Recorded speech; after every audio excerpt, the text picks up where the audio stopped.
시간을 비정기적으로 내도 된다는 거예요. 이런 불규칙함에 익숙해져야 돼요. 비중을 바꿔줘야 돼요. 비중을. 자, 우리 모두가 돈의 노예라고 인정하고 싶지 않지만 사실은 참 현대 생활을 한다는 것이 돈의 노예로서 사는 것 같은 느낌이 드는 때가 많이 있습니다. 그렇죠? 이 노예의 삶을 끊어야 되겠는데 이 노예의 삶을 끊으려고 하면 세 가지 무기가 필요합니다. 첫 번째는 직장, 두 번째는 내 사업 또는 나의 기술, 세 번째는 부동산 투자죠.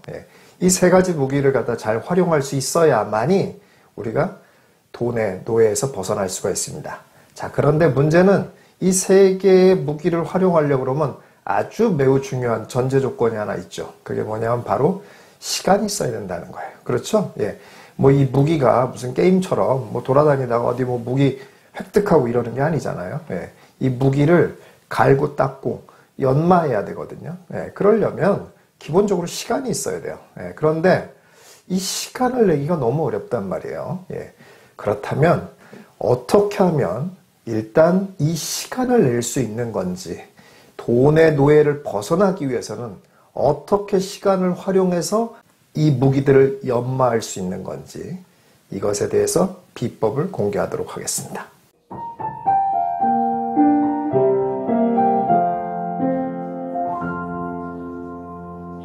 보통 일단 사람들이 시간을 내라고 그러면 뭐부터 합니까? 일단 잠부터 줄입니다. 그렇죠? 미라클 모닝 좋습니다. 그런데 이게 우리나라 뭐 어떤 보고서에도 나와 있지 않습니까? 우리나라 사람들이 전 세계에서 잠이 부족한 나라로도 또 유명합니다. 그런데 거기서 또 잠을 줄이라고요? 기본적으로 우리가 필요한 잠을 안 자면서까지 하는 데는 한계가 있다라는 거예요. 그렇죠? 또 어떤 일을 하냐면은 가정을 희생합니다. 그렇죠? 뭐 이제 자녀들한테 컵라면 하나만으로도 영양이 충분하다더라.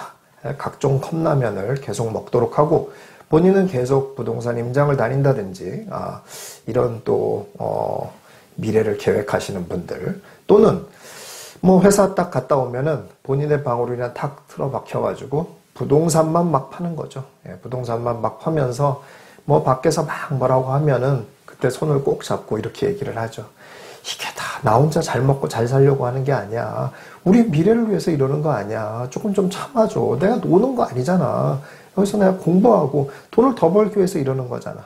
이러면서 가족을 희생하죠. 그러다 어느 날 방문을 열고 나가보면 아이들이 훅 자라있죠. 자, 이렇게 잠을 줄이거나 가정을 희생하거나 꼭 이렇게까지 하면서 돈의 노예를 벗어나야 될까요? 아니, 돈의 노예를 벗어날 방법이 없는 걸까요?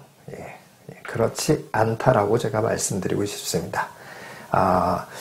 자, 이 전제 조건, 이 고정관념을 조금 바꿀 필요가 있는데요. 우리가 시간을 내야 되는 건 매우 분명합니다. 그런데 이 시간을 일정하게만 내야 된다고 생각할 필요가 없다라는 거예요. 좀 유연하게 사고할 필요가 있어요.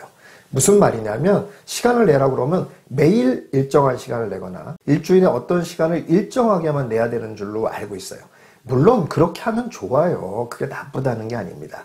그런데 그렇게 할 수 없는 사람들은 어떤 생각을 하냐면 나는 시간을 낼 수 없으니까 하고 포기해버린다는 거예요. 그럴 필요가 없다라는 거예요. 시간을 비정기적으로 내도 된다는 거예요. 자, 아무리 바쁜 사람이라고 하더라도 일주일에 한 번 정도는 조금 한가할 시간이 있어요. 또는 좋아요. 일주일도 없다 그러면은 한 달에 한 번 정도는 조금 시간이 있을 수 있어요. 그것도 없어요? 그러면 1년에 한 번 정도라도 여유 있는 시간이 있어요. 그때 공부하면 돼요.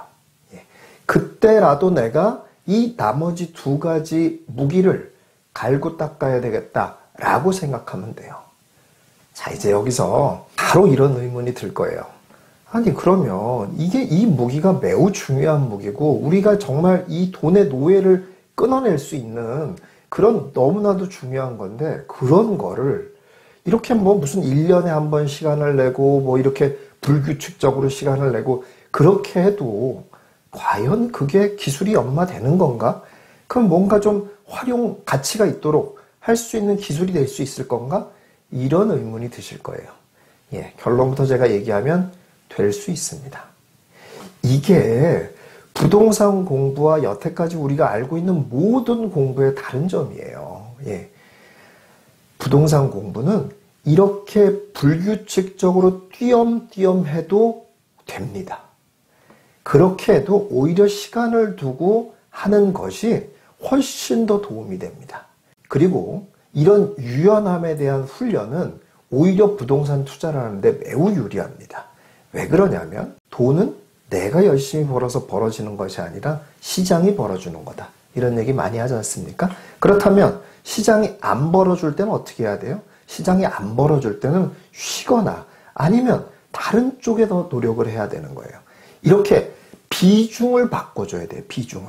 자, 세 개의 무기가 있다고 그랬잖아요. 이 세 개의 무기를 맨날 똑같이 자 3.3, 3.3, 3.4 이렇게 하는 게 아니라 상황에 따라서 어떤 건 5, 3, 2 이렇게 할 때도 있고 뭐 8, 1, 1 이렇게 할 수도 있고 이렇게 상황에 따라서 이 비중을 바꿔줘야 돼요. 그게 더 의미 있는 거예요. 그게 더 효과적이고 예를 들어서 지금 주택에 대한 주택 수에 대한 규제를 하고 있지 않습니까? 그래서 이미 1주택, 2주택, 3주택이 돼가지고 많은 돈을 번 사람들이 있어요. 이런 분들은 사실 또 이상 주택을 산다는 것이 매우 부담이 됩니다. 물론 그런 분들도 주택을 살 수 있는 여지가 있는 것들이 있어요. 근데 그런 것도 또 어느 정도 자금이 있어야 되는 경우가 많거든요. 근데 나는 자금도 없어. 그리고 이미 주택도 있어. 이런 분들은 어떻게 해야 된다는 얘기예요. 이런 분들은 뭐 아주 싼 거, 뭐 지방 소도시 이런 걸 막 찾으러 다닌단 말이에요. 그런 거 하지 말아야 된다는 거예요. 그럴 때는 여러 여건이 안 맞잖아요, 본인이랑. 그럴 때는 안 해야 되는 거예요. 그럴 때는 이제 부동산 투자에 대한 비중을 줄이고 내가 직장일이나 또는 내 뭔가 사업이나 나의 기술을 연마하는 쪽에 더 시간을 들이는 거예요. 그러다가 부동산 투자를 해서 돈을 많이 벌 수 있는 그런 시점이 오면 다시 비중을 늘리는 거예요.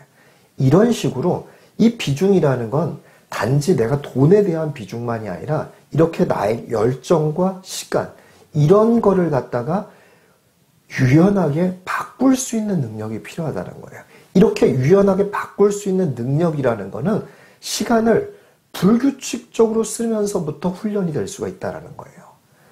우리는 근데 뭔가를 배우려고 그러면 늘 규칙적으로 시간을 정해놓고 이렇게 배우는 거에만 또 익숙해 있어요.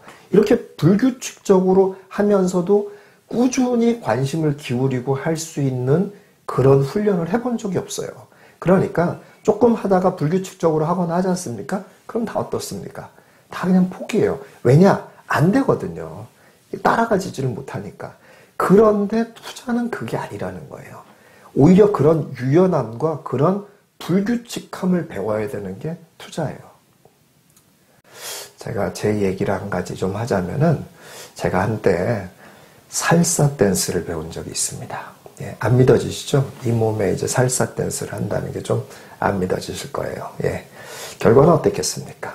예, 결과는 살사 댄스에는 둔재구나 라는 참혹한 현실을 깨닫고 결국은 하차하게 됐습니다. 근데 어느 날 이런 생각이 들었어요. 나는 살사 댄스의 둔재가 아니라 사실은 규칙적으로 꾸준히 내가 연습하지 못해서 그런 건 아닐까라는 의문이 들기 시작했어요. 사실 제가 살사 댄스를 배우는 그런 시점에 제가 뭐 이렇게 일이 여러 가지로 많다 보니까 이건 취미고 돈 벌어야 되잖아요. 그러니까 투자해야 되지, 뭐 이렇게 상담해야 되지, 뭐 이런 걸 하려다 보니까 시간이 별로 없어요. 그러니까 규칙적으로 연습을 할 수가 없어요. 그러다 보니까 띄엄띄엄 하다 보니까 어떻겠습니까? 그러니까 점점 따라가지도 못하고 자꾸 안 돼요. 안 되다 보니까 어떻습니까? 나는 소질이 없구나 하고 포기하게 됐다 이런 얘기예요. 근데 생각해 보니까 만약에 그런 거를 규칙적으로 내가 시간을 내서 계속 할 수 있었다면 어쩌면 나는 지금쯤 플로어에서 이렇게 날고 있지 않았을까 이런 생각도 들더라 그런 얘기예요. 자, 제가 이런 참혹한 실패담을 제가 얘기하는 이유는 뭐냐면 모든 기술을 배우는 건 다 이런 구조라는 거예요. 예, 그렇죠. 뭔가를 꾸준히 일정하게 해야 돼요. 그래야지 어느 정도 수준에 이릅니다. 그런 거에 익숙해 있어요, 우리는. 그런데 부동산 투자, 이렇게 투자의 세계를 공부하는 거는 아니라는 거예요. 이거는 불규칙함에 익숙해져야 돼요. 한 가지 예만 들어줄게요. 아파트를 고를 때 뭐 여러 가지 고르는 방법이 있습니다. 역세권, 뭐 학군, 뭐 고르는 방법이 많이 있습니다. 그런데 가장 중요한 거 딱 하나가 있어요. 딱 하나만 꼽는다면 뭐냐면은 대단지 아파트예요. 이것만 그냥 기억하고만 있어도 아파트를 고르는 것에 크게 실패하지 않습니다. 그런데 여러분 보세요. 이거를 공부하는 것 자체가 뭐 어렵습니까? 이거 조금만 부동산에 관심을 가지면 알 수 있는 일이에요. 그런데 이거를 전혀 몰라서 나홀로 아파트동을 산 사람과 대단지 아파트를 산 사람, 한 10년쯤 있다가 이 둘의 자산 격차는 얼마나 될 것 같습니까? 한 10억쯤 될 것 같아요. 예. 이렇게 될 수 있는 게 부동산 투자예요. 그렇다면 조금 노력해서 그 대단지를 골라야 된다는 것만 아는 것이 무슨 막 엄청난 시간을 들여야지만 알아지는 건 아니잖아요. 그렇죠? 이런 식이라는 거예요. 이렇게 예를 들자면 이렇다는 거예요. 그런데 이제 규제도 바뀌고 뭐 새로운 아파트도 생기고 새로운 길도 생기고 이러니까 우리가 꾸준히 공부해야 하고 배워야 되는 건 사실이지만 예를 들어서 이렇다는 거예요. 그렇기 때문에 어떤 기술을 연마하는 것처럼 일정한 시간을 내서 계속적으로 해야지만 우리의 실력이 늘어나는 게 아니라는 거예요. 비록 많은 시간을 못 낸다고 하더라도 꾸준히 관심을 가지면서 시간이 날 때만 노력하는 정도만 가지고도 우리가 돈의 노예에서 벗어날 수 있다는 이 복음 같은 사실. 예. 저는 이런 생각이 듭니다. 신께서 우리 인간을 다 행복하고 풍요롭게 살라고 이런 비법을 내려준 게 아닐까. 이런 생각이 듭니다. 시간, 많이 안 내도 됩니다. 불규칙적으로 내셔도 됩니다. 다만 꾸준히 내시고, 다만 중간에 포기만 하지 마세요. 그리고 또 하나, 마지막으로 덧붙일 게 하나 있죠. 다만 빨리 될 거라고 생각하지 마세요. 당연히 시간은 걸립니다. 많은 분들이 이제 저한테 찾아와서 그런 얘기들을 많이 하는 분들이 있어요. 내가 부동산 공부하려고 그러니까 이렇게 규제가 많아지고 이랬다. 뭐 이런 분들이 있어요. 물론 좀 억울하겠죠. 이왕이면 내가 공부하려고 할 때 기회도 좋고 좋으면 좋겠죠. 또 어떡합니까? 빨리 받아들여야 돼요. 근데 그런 것들이 훈련이에요. 그렇게 시장의 움직임을 받아들일 수 있는 훈련이 되어야지만이 앞으로도 계속 평생 투자자로서 살아가는 데 있어서의 기본을 갖추는 거예요. 시장의 흐름을 받아들이고 유연하게 그거에 맞게 어떨 때는 이쪽을 많이, 어떨 때는 이쪽을 많이 이렇게 그 비중도 유연하게 조절할 수 있는 이런 능력을 갖추어야만이 돈에서 자유롭고 좀 더 풍성한 삶을 누리는 여러분들 되실 거라 생각이 듭니다.